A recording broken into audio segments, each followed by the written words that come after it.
अस्सलाम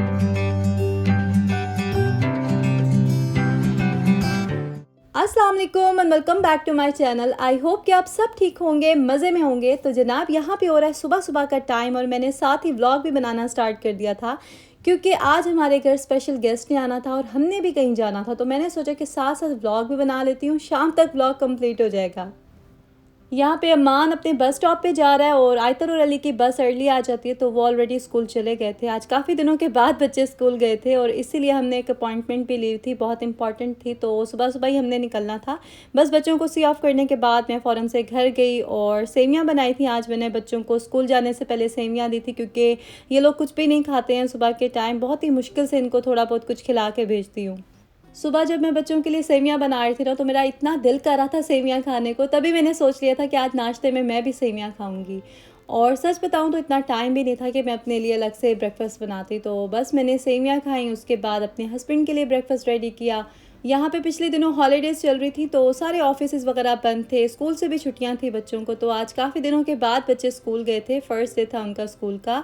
और ये देखिए, ये अली ने कपड़े जो है यहीं चेयर पे ही रख दिए थे। आयतल और अमान जो है वो रख देते हैं लॉन्ड्री बास्केट में, लेकिन अली की चीज़ें जो है ना वो मुझे खुद ही देखनी होती हैं।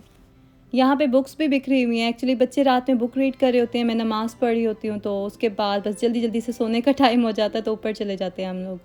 तो बस ये बुक्स भी मैं वापस जगह पे रख दूँगी क्योंकि लाइब्रेरी की हैं तो इन्हें रिटर्न करना है और बहुत केयर से रखती हूँ मैं।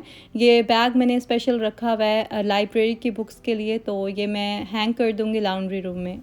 अभी मेरे हस्बैंड नाश्ता कर रहे थे तो 2-4 मिनट थे, मैंने सोचा कि चीज़ें इनकी जगह पे रख देती हूँ क्योंकि वापस आके और बहुत से काम थे। वैसे भी घर पे किसी ने आना तो घर को भी साफ़ सुथरा रखना होता है और कुकिंग भी करनी थी मुझे। तो बस ये जो बर्तन वगैरह थे ये मैंने ऐसे ही रख लिए थे, बस भिगो के इन्हें रख दिया था ताकि वापस आऊँ तो जल्दी से मैं बर्तन धो लूँ।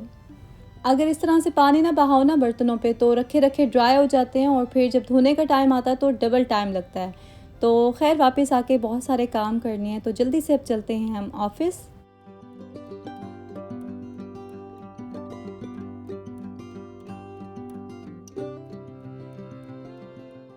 हमारी अपॉइंटमेंट थी 10 ओ क्लॉक की, लेकिन रास्ते में काफ़ी सारा टाइम लगना था। वो इसलिए क्योंकि एक सिटी से दूसरे सिटी जाना था हमने, तो ऑलमोस्ट 30 मिनट्स की ड्राइव थी। यहाँ पे सिटीज़ बिल्कुल पास पास ही हैं, कोई 10 मिनट्स की ड्राइव पे है तो कोई 1 आवर की ड्राइव पे है, तो इतना टाइम नहीं लगता। और हमारा सिटी क्योंकि बहुत बिजी होता है तो जिस ऑफ़िस में हमने जाना था वहाँ पे ऑलमोस्ट 3-4 आवर्स लग जाने थे। इसलिए टाइम सेव करने के लिए हमने दूसरे सिटी में अपॉइंटमेंट ले ली थी ताकि काम जो है वो हमारा जल्दी से हो जाए। रास्ते में व्यू बहुत प्यारा था। वैसे तो ये एक लेक है लेकिन देखने को समंदर ही लगता है। तो बस ये हमारी ज़बरदस्ती लॉन्ग ड्राइव हो गई थी, म्यूज़िक सुन रहे थे और एंजॉय कर रहे थे। वरना किसी ऑफ़िस वगैरह में अगर वेट करना हो ना तो वो 1 घंटा जो है ना 4 घंटे के बराबर लगता है। तो ख़ैर हमारा काम जल्दी हो गया था, हम 12 बजे तक वापस भी आ गए थे। ये अब हमारा वापसी का सफ़र है जो मैं आपके साथ शेयर कर रही हूँ। और रास्ते में मुझे इतनी नींद आ रही थी ना क्योंकि सुबह मैं जल्दी उठ गई थी और वैसे भी इतनी स्मूथ ड्राइव थी और काफ़ी रिलैक्स फ़ील हो रहा था क्योंकि बच्चे स्कूल में थे और काफ़ी खामोशी थी। वरना तो बच्चों का इतना शोर होता है और अली के इतने सारे क्वेश्चंस होते हैं जिनको आंसर करना होता है। खैर घर आके मैंने जल्दी से चेंज किया, ज़ोहर की नमाज़ पढ़ी, फिर लंच के लिए मैंने चिकन कढ़ाई बनानी थी वो बनाई। और अब मैं दोबारा से आ गई थी किचन में क्योंकि मैंने स्पेशल आलू के पराठे बनाने थे आज। मेरे हस्बैंड ने एक्चुअली आइडिया दिया था कि गेस्ट के लिए आलू के पराठे बना लेंगे और साथ में आलू की क्रिस्पी वाली टिक्कियाँ होती है ना वो बना लेंगे। मेरे पास अभी जो आटा था ना घर में वो आलू के पराठे के लिए सूटेबल नहीं था क्योंकि कुछ दिन पहले मैंने बच्चों के लिए बनाए थे तो इतनी अच्छी बाइंडिंग नहीं हो रही थी। तो मैंने सोचा कि इसके अंदर मैदा मिक्स कर लेती हूँ। तो 1.5 कप मैंने आटा लिया था और उतना ही मैंने उसके अंदर मैदा मिक्स कर दिया। फिर मैंने थोड़ा सॉल्ट ऐड किया और ये घी जो है मैंने थोड़ा सा मेल्ट कर लिया था और इसको मैं ऐड करके तो मिक्स कर लूँगी। मैंने सोचा कि आटा गूँध ही रही हूँ तो थोड़ा स्पेशल करके बना लेते हैं ताकि क्रिस्पी और मज़े के पराठे बने। और वैसे भी बाज़ार में जो पराठे मिलते हैं वो यूजुअली वाइट आटे के होते हैं या फिर मैदा होता है उसमें, इसलिए वो ज़्यादा क्रिस्पी और मज़े के लग रहे होते हैं हमें। मेरे पास फ्रिज में ऑलरेडी आटा रखा हुआ था तो इसलिए मैंने बहुत ज़्यादा क्वांटिटी में नहीं लिया, बस उतना ही लिया जितना आज यूज़ हो जाएगा। तो यहाँ पे घी को मैंने अच्छी तरह से मिक्स कर लिया आटे में और मैं थोड़ा थोड़ा सा पानी ऐड करके इसकी डो बना लूँगी। और सेम वैसे ही जैसे हम रेगुलर आटा गूँधते हैं वैसे ही गूँधेंगे, बस थोड़ा सा इसको जो है ना हार्ड रखूँगी मैं।